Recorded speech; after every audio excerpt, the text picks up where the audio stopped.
I know exactly what you're thinking. It was only 5 minutes ago that I was saying it's Monday. Now, it's Friday. Good evening. Welcome to our Friday night episode of Brett's Old Time Radio Show. And welcome to my home here in beautiful Lyme Bay, getting ready for the weekend. Not sure what the weather's going to do. It's been a bit all over the place. And can I say, it's been rather choppy looking out to sea. So if you're planning to come down to East Devon this weekend, can I just point out, might be chilly, might be choppy in the water. I just want to manage your expectations. A huge thank you, as always, for joining me once again for our regular late night visit to those dusty studio archives of old time radio shows right here at my home on the south coast of the United Kingdom. I'm out discoing tonight. I'm doing a wedding party. I don't do many discos. I used to do quite a lot back in the day, but I don't do many now, and I've got a wedding party to do tonight. So I'm looking forward to that, because they're always a bit of fun, aren't they? So should be good. Hopefully everything's gone well today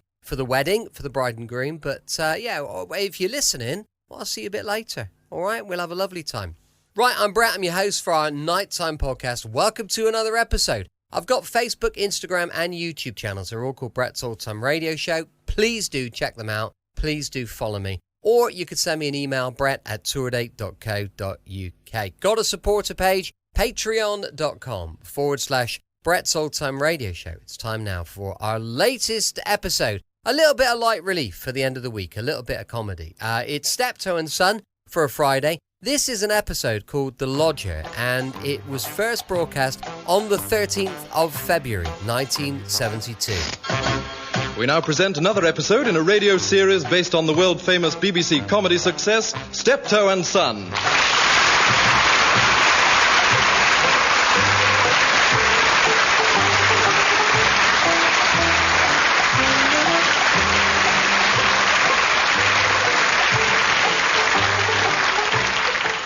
With Wilfred Bramble as Albert and Harry H. Corbett as Harold.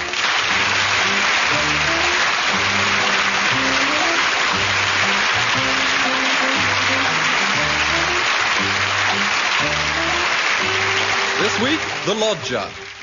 I don't want to hear any more excuses. You're idle, that's what you are. Bone idle. Bundle of old newspapers and a sack of mixed rags, a day's work. Yes, Dad. Will you put that book down when I'm talking to you? Don't you tell me you tried. Well, it's a bad time of the year. Yeah, all the year round's a bad time of you. How are we going to pay these bills? You tell me that. Yes, Dad. Will you listen to me when I'm talking to you? Sitting there reading. What is it? Everybody's Political What's What by George Bernard Shaw. Yeah. He ain't going to pay the bills, is he? No, Dad. Well, who do you think you are? Harold Wilson? Yes. Have you finished? No, I haven't. You're a rag and bone man. If you filled the cart up with as much junk as you put in your head, we'd be all right. Have you finished now? Yes, I've finished. Right. May I say a few words? No. Thank you. The problem we are faced with is a quite common one in this capitalist society we are unfortunate enough to live in. A slump. Or as the right-wing word jugglers prefer to call it, now they are in power, a slight trade recession. Thus avoiding any unpleasant memories of Jarrow and hunger marches and so on. Oh, it's a stroke, as the man said. Oh, God, here we go again. Come on, 3 quick choruses of the red flag. Come on, comrade, let's have you. The workers' flag is sleepless red, stained with the blood of workers dead. If you did some work, I wouldn't mind. You're a traitor! You are a traitor to your own class! Who is? I ain't no worker, mate. I'm a capitalist. Always have been. I got my own business. I'm going to be nationalised. Why didn't you have a revolution in 1926? That's what I want to know. The general strike. Why didn't you take your opportunity and overthrow them? We could have had it. Equality for all. I would have had a chance in the world. And we wouldn't be sitting here worrying about bills. Why didn't you revolt, Dad? Where were you? Me? I was making a fortune. 1926. Selling everything they were. Giveaway prices. We never had it so good. Marvellous days they were. If only we'd had a pawn shop. That's where the money was made. Still, you can't have everything. Look, I'm not going to sit here arguing dialectics with the likes of you. What is the point? We live in a capitalist society, so as much as it goes against my principles, we must solve our problems by applying capitalist methods. Here, here. We've got to make some quick money. Here, here. In order to keep a regular supply of food pouring down that skinny little neck of yours. Yeah. Now, how do we do that? Well, I'll tell you. Old George Bernard has the answer. It is all in his books. First principles. We must see what assets we've got and temporarily put them to other uses, right? I don't know. Right. Assets. There's the house, the stock, the horse, the cart and me. And me. I said assets. You go and stand over there with the bills. Yeah. Now, let's take them one by one. Me. Well, I'm the brains of whatever we're going for, so that's me taken care of. Now, the stock. Well, obviously, we can't flog that, otherwise we wouldn't be facing this problem. The house. We could sell that and buy a tent, I suppose. That's about all we'd get for it. I ain't living in no tent. Oh, dear, oh, dear. Oh, that is not the response I expected from an ex-Boy Scout. One of Baden-Powell's originals. I'm 69 now. I ain't living in no tent. Oh, the spirit soon dies, don't it? You're a disgrace to your woggle. So, that leaves the horse. Of course, the horse, of course. We shall put Delilah out to stud to be served. Yes, we'll not have any of that artificial stuff for her.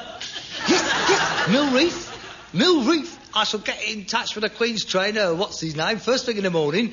Or Noel Mulus, I'll have them competing. Oh, the Bloodstock Club will go potty when they hear about this. Oh, yes. Well, that's the Derby and the Oaks taken care of for the next 5 years. And the National, of course. I can just see all her offspring now, dragging themselves round Aintree, eating their way through the jumps. Mrs. Topham's going to love that. Is that all you've got to offer? I thought you was being serious. Serious? Now make me laugh. And that's what I was trying to tell you. We got nothing, mate. Nothing. We're derelicts. We've had it. We're doomed. Look at us. Dregs, that's what we are. Dregs. The lower depths. Straight out of Gorky. He could have been writing about us. Dead Gorky we are. Well, it ain't going to get any better with you just sitting there sneering. Do you know what's in the larder? Don't tell me. Let me guess. Skinny mice. Very funny. You have me in stitches, you do. We've got to do something, Harold. If you want help, I'll have to think of something myself. Yes, you do that, mate. Go on. Work an economic miracle. Let's see the phoenix rise from the ashes. A 28-storey office block, and down the side in big lights, Steptoe and Son. And on top, a 20-foot statue of Delilah done in gold. A symbol of our humble beginnings. Oh, if only I had a camera to record this moment for posterity. It is the birth of the Steptoe Empire. What an historical moment. Oh, look at him. There he is. The most noble ragman of them all. Augustus Steptoe. Oh, the golden age of Totting is about to begin. How is this merchant prince going to save us from destruction? It's coming. Go on, it's coming. I've got it. Yes. We'll take in a lodger. No! Oh, God, no! Oh, it's too much. Oh, I can't grasp it. No, it's no good. I can't comprehend it. Oh, it's too big for ordinary minds to take in. I need time. Take in a lodger. Take in a... No, it's no good. I mean, we mere mortals lack the perception. We can only stand and tremble in the shadows of such greatness. You think it's a good idea, then? I think it's a diabolical idea. Why? Because I'm not having strangers tramping all over my house. It's not your house, it's my house. I live here as well. $5 a week we'll get. I'm sorry, no. Can you think of another idea? Come on, you've been taking the mickey. Let's have something from you. Well, You haven't got any ideas, have you? well, no. Not at this precise moment. No. All the old chat, but no ideas. Well, I've decided. We'll take in a lodger. We're not taking in a lodger. Quite apart from anything else, we've only got 2 rooms, yours and mine. Yeah, I thought of that. You can have your room. Where am I going? You can sleep with me. Me? Sleep in the same bed with you? Oh, God. Well, there's enough room for another bed. That doesn't diminish the prospect at all.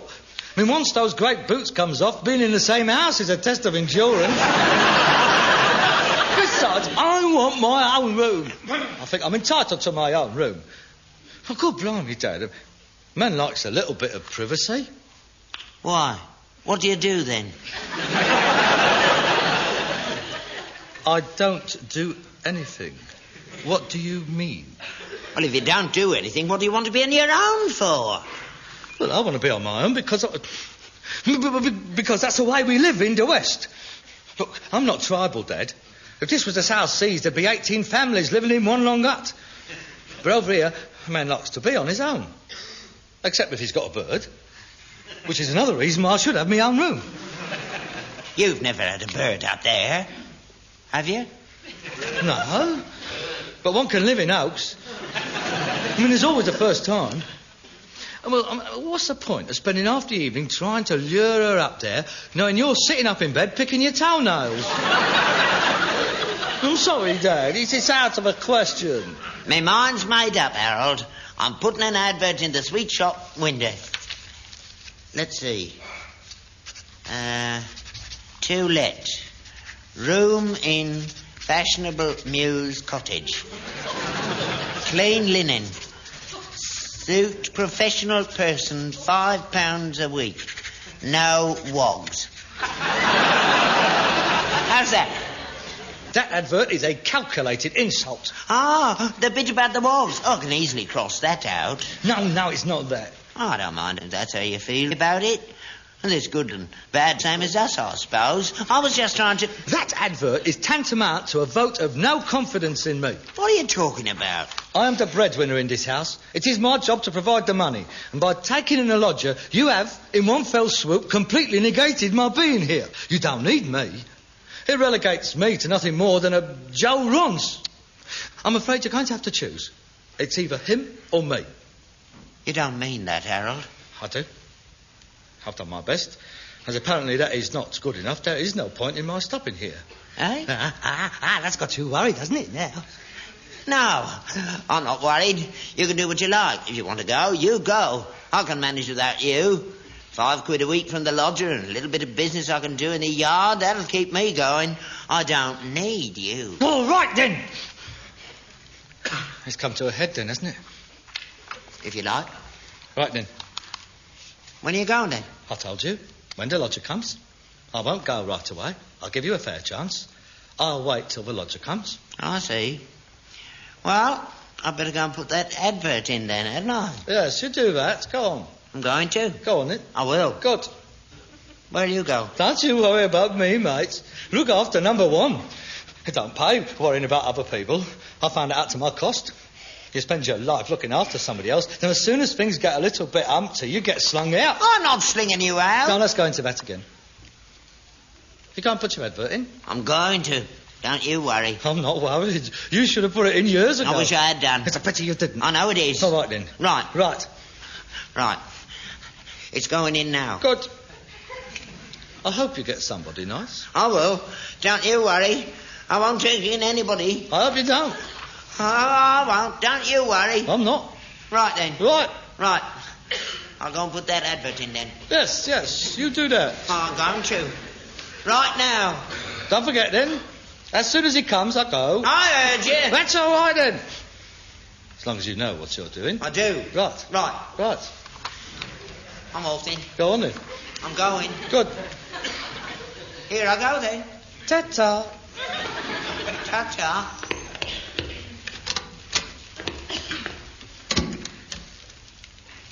He's gone.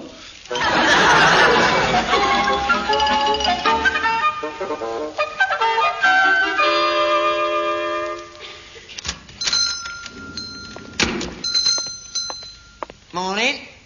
I'd like to put this advert in your shop window. Certainly, sir. 20 new pence per week. 10, 20. Thank you, sir. Good morning, sir. Come on in.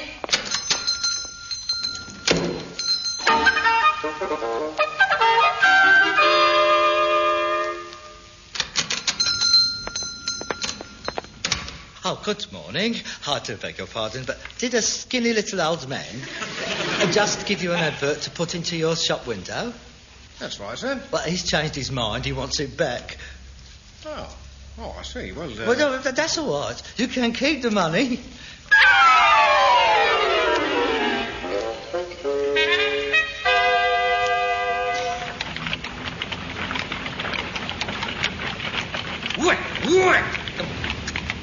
You're late, aren't you? Am I? Oh, I've been so busy, I haven't had a chance to think about the time. It's gone 7:30. You've worked hard, haven't you? Oh, you know. Yeah, you got a lot of stuff on the cart. Yeah, not bad. Should make us about 10 quid. That's 2 weeks' rent for the room, isn't it? Have you had any inquiries for the room yet? No, not yet. Oh, haven't you really? Oh, I would have thought they would have been round like flies round a dustbin. I mean, the housing situation of being what it is. Don't worry. It's early days yet. They'll be round. Oh, yes, I'm sure they will. I expect it's the cold weather stop people coming out. Oh, yes, I expect that's what it is. Keeping everybody in it is. It's a very bad time of the year for room letting, I would have thought. Yeah, you've done well, haven't you? Best day you've had for weeks. Here, this skirt's good, isn't it? That's a kilt. That's a real Scots one, that is. That's a hunting Stuart. There's yards and yards of material in that, you know. I fought with this lot in 1418 war. Women from hell, the Germans called them. I had my photograph taken in one of these, you know. Have you seen that photograph of me in a kilt? Oh, yeah. Very sexy. Of course, I had better knees in them days. You can have that one if you like. Can I? Oh, thank you, Harold. Oh, that's all right. I wouldn't recommend wearing it, though, only it's got a hole in it. So it has. Oh, what a place to get hit with a dum-dum bullet. Yeah, still, it'll make very nice curtains for the lodger's room when he comes. You know, I was thinking, Harold, I mean, we've been doing so well these last few days. You've bucked up your ideas a bit. Well, I thought... Yes, Dad? Well, perhaps we don't need to take in a lodger after all. Oh, well, that's up to you, innit, Dad? I mean, that is your business. I wouldn't presume to advise you one way or the other. Well, I mean, I was only doing it because of the money. Well, it is a big consideration, the money. Only, with you working as well as this, we're doing better than having a lodger. Oh. So, if it's all right by you, I'll take the advert out to the sweet shop and we'll forget all about it. How's that? Well, seeing as you've asked me, yes, all right, I'll be happy to. I'm really surprised nobody turned up for that room. I really am. Oh, well, I'm glad they didn't now. Here, that chair's Victorian, ain't it? Victorian? That's Regency, that is. Here, help me get it down. Gently.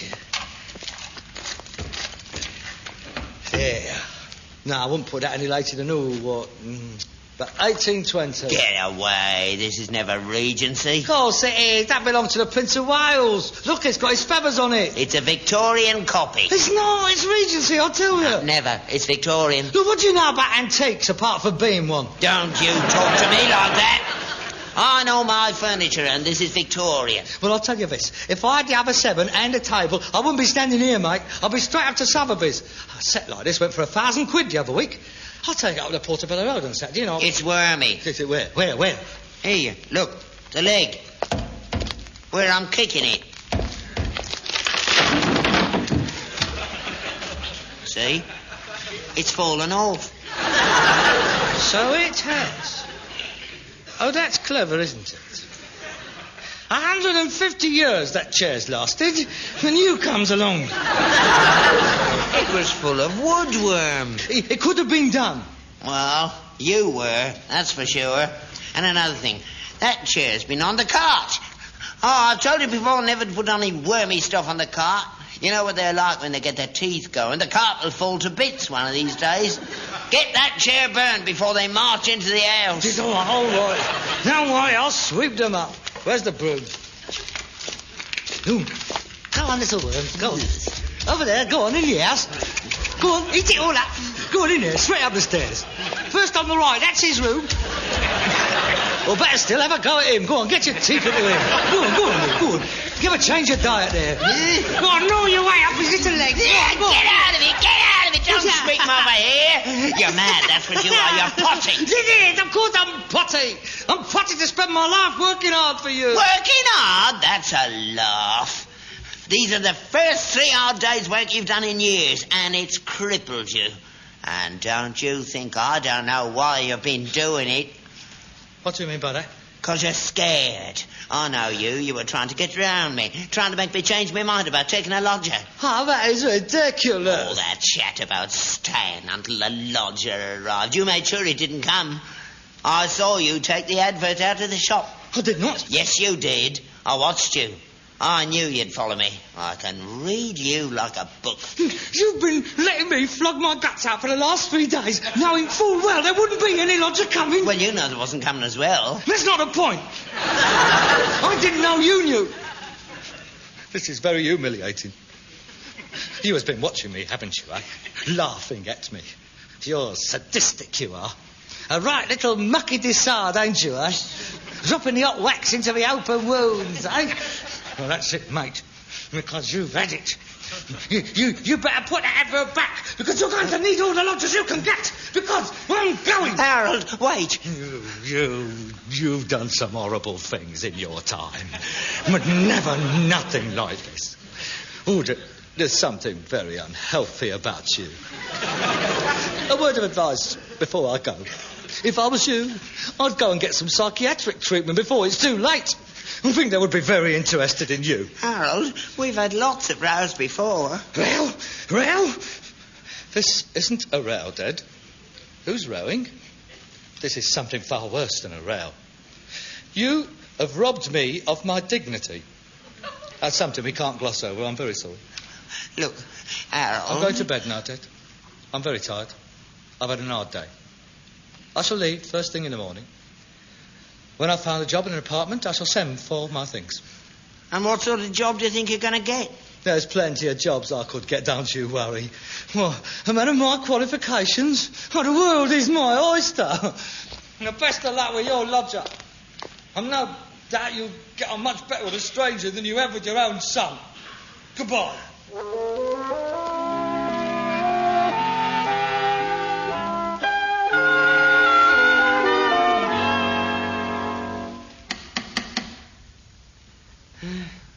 Someone else come about the room, I suppose.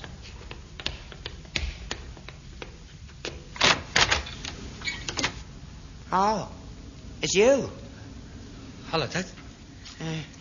Hello, son. Are you coming in? Oh, no, I can't stay. I was just passing, so I thought I'd drop in, see how you was. Oh, I'm fine. And you? Oh, yes, very well, thank you.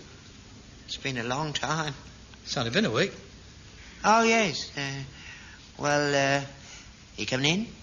Yes, all right.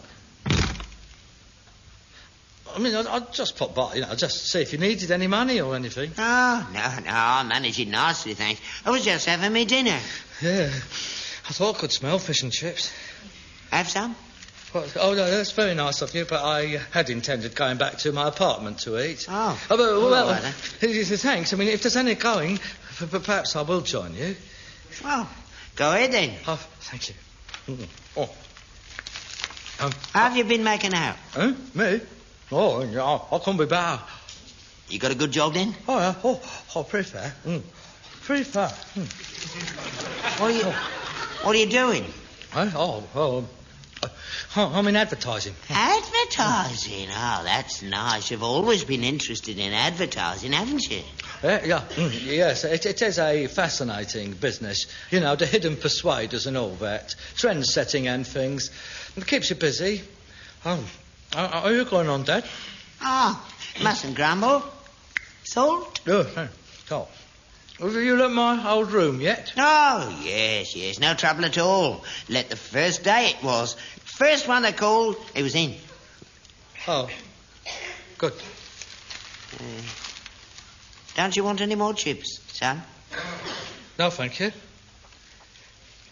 How's Delilah? Oh, she's fine.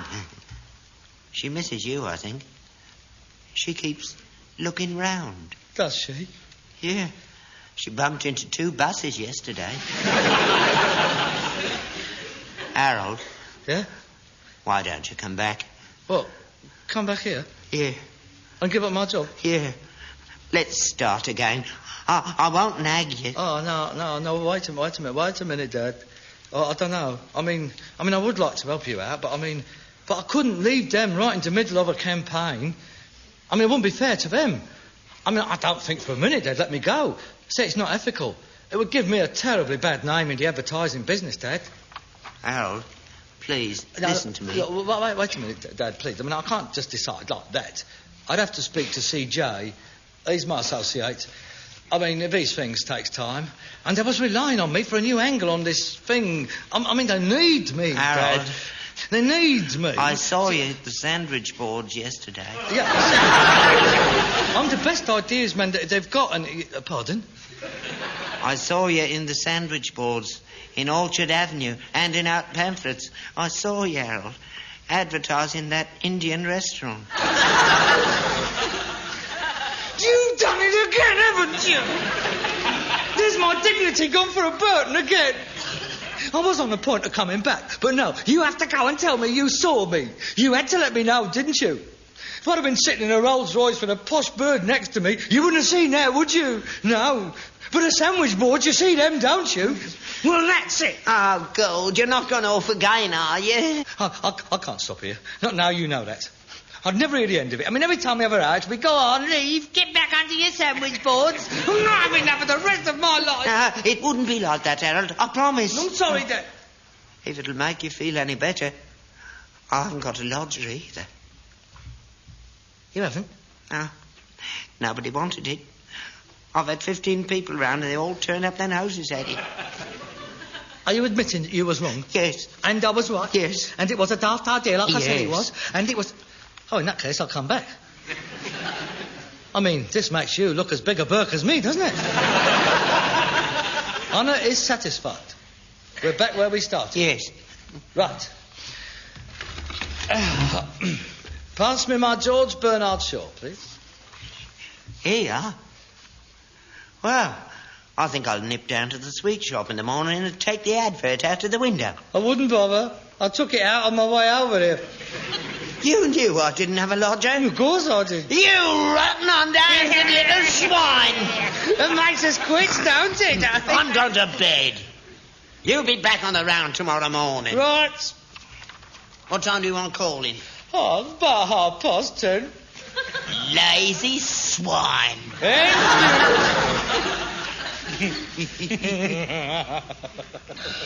Good night. Good night.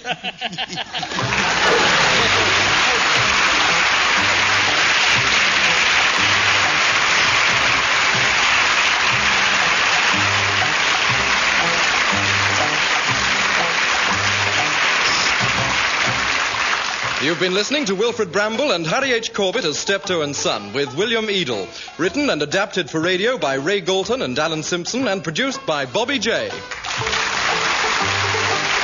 Welcome back. Hope you enjoyed our latest episode of Steptoe and Son. And don't forget, tomorrow, it's yours truly, Johnny Dollar. So we're on to some insurance investigator drama, which should be top-notch. That's going to be going live at 5 p.m. GMT. You can email me on brett@tourdate.co.uk and you can check out our supporter page, patreon.com/Brett's Old Time Radio Show. Thanks for listening. I'll be with you 7 days a week, each and every week, and I'll see you tomorrow. Brett's Old Time Radio Show. Love you. Bye.